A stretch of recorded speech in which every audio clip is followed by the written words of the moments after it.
Hi everybody, I'm Marcus Bean, and this weekend we are holding our virtual Ludlow Food Festival at Redford Farm Barns in Shropshire. Not our normal location, I know, of Ludlow Castle, but of course this year, unfortunately, we haven't been able to run any events as normal. This has had a detriment to effect of the festival, and of course the downside of that is we really do need your support. We've got to raise 40,000 by December to allow us to come into next year and carry on running our incredible food festivals in Ludlow. What we wanted to do was give you something and a little bit of a taste of the festival, and why people enjoy it, why producers come, why the support is so great from people around locally but also nationally about the food festival. So we're doing little producer chats, and today I've got a very firm favourite, and of course on a Saturday we all should be doing this, and that is gin. We have the fantastic Sean from Ludlow Gin. Thank you for joining us. We have set up an amazing array. I can see the spread, it's perfectly balanced and everything else.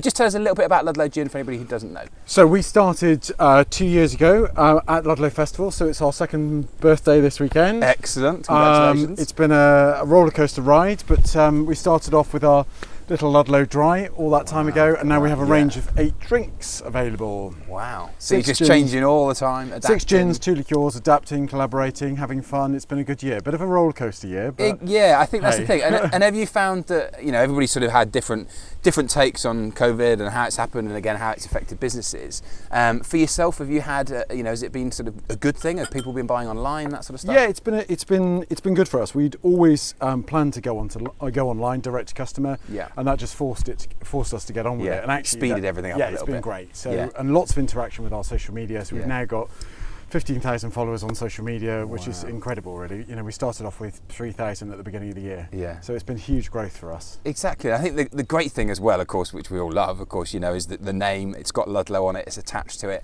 And I think as well, there's that element of everybody we've been chatting to in the producer sections about how important Ludlow is, and being able to sort of meet and collaborate with different producers, being able to start off. But I think also we end up with that really nice sort of almost like a family that, when the food festival's on, we come together, we talk, we commit. And I presume that happens a lot for you when you've got I mean, in fact this weekend we've just published I've just published 6 blogs on our website, all about our story and Ludlow Festival and why we're involved with it, and actually turning up here this morning, it's just like seeing the family, the cousins we haven't seen for a year, and all having, we're meeting you today and we're meeting Andy tomorrow, etc, etc. So it's a bit like being at Ludlow Food Festival again. And I think that's the thing. I think it's sometimes nice because everybody comes to the festival, we see some incredible producers, people like yourself and other varieties of food producers that are there.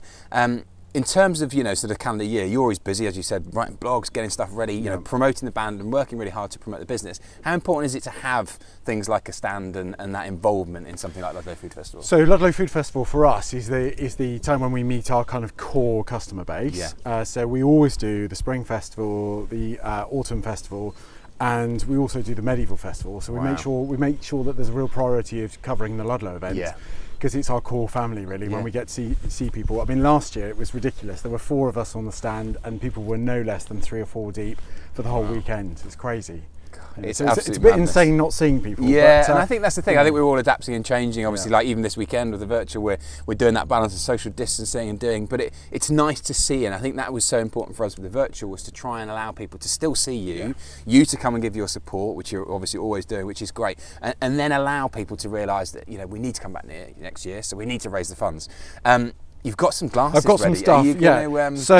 So this year we launched our Navy Strength officially. We had been producing it before, but only in very small numbers with its new label. And this has won 2 big prizes this year: silver in the London Spirits competition. But it actually won the best Navy Strength in the world with the Gin Guide, which is a bit humbling, really. That's amazing. So this is our 57% Navy Strength.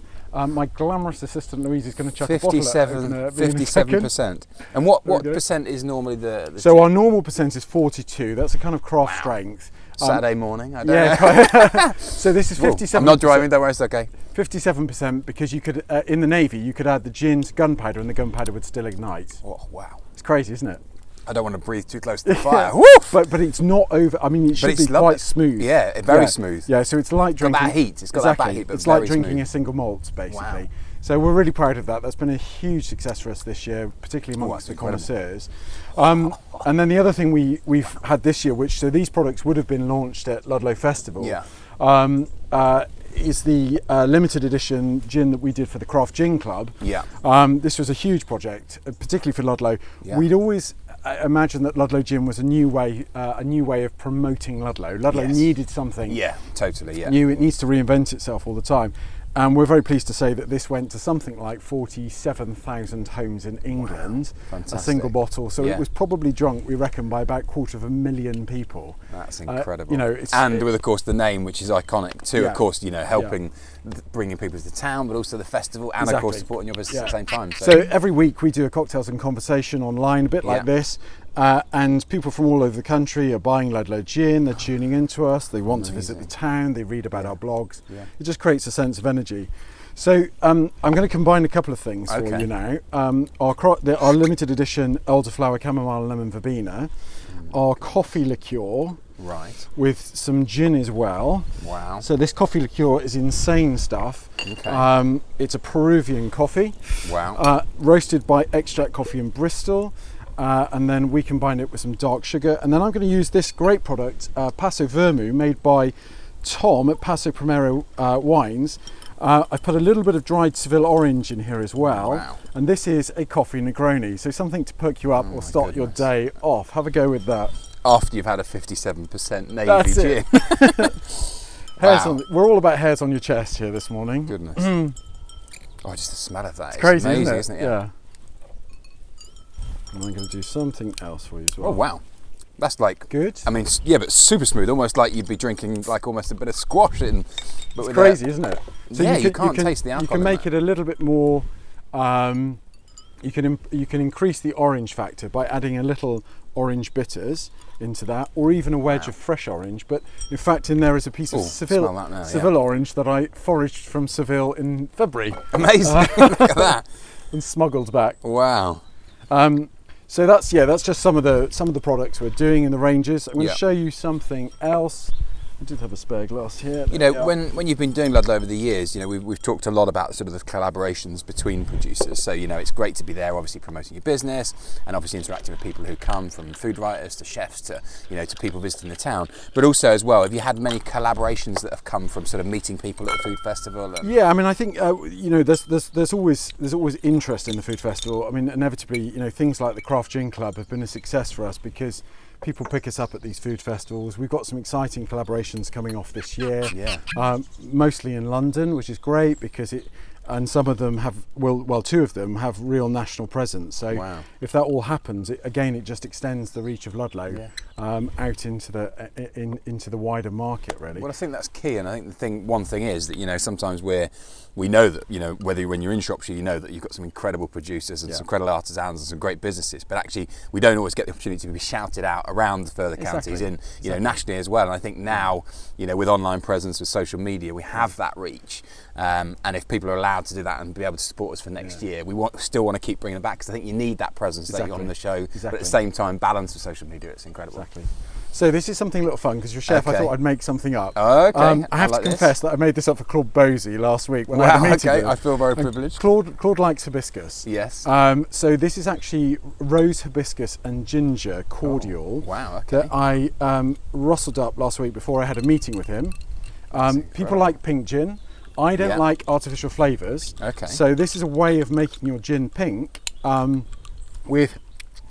without anything artificial, and gives you this kind of fruity, exciting flavour. The other thing is, if you're driving and you can't drink, you just add this to tonic, and it's a great little drink. Great little one, that's delicious. It's crazy.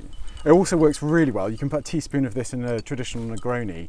The rose and hibiscus just kind of lifts. Wow, amazing flavours. So we try and work basically with restaurants like yourself. These sorts of things can be produced in house. Fun flavours, just to create a kind of serve of the month. I mean, Ludlow Gin's more about producing gin. It's about working with the people that amazing. Great stuff.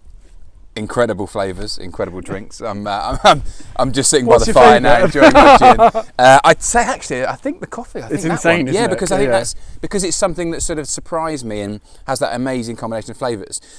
So drinks amazing, great products. Everything can be obviously online. So everything can be online. And can I just quickly mention? Yes, of course. Yeah, bring those in. I've seen those. We love a project. So this is our little Christmas project. We're we've upgraded our gift sets, Look at that, yeah. which we normally sell, and we've produced these amazing crackers.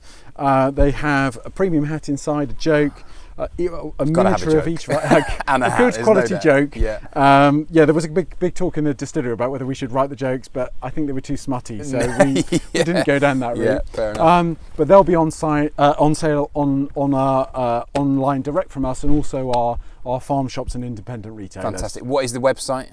ludlowgin.co.uk. Nice and simple. Exactly. Google that. Well, thank you so much for coming to see us, Sean. As we said earlier, of course, do please go online, go to Ludlow Food Festival, go onto our website, just click on, there's an option for donate. You can become a friend, you can do lots of different stuff. We're also going to have some great raffles and some auctions throughout the weekend, and also as well throughout the next couple of months. We just need to get to December, so please share any content. Please come, obviously go and check out Ludlow Gin, buy some products, but also as well go on and just click donate and be able to support us so we can come back and bring incredible people like Sean to mix cocktails, and hopefully next year you'll be able to be tasting these in the Castle Gardens. Thanks so much, Sean. Thank you, Ludlow Gin, and thank you very much. Take care and bye-bye.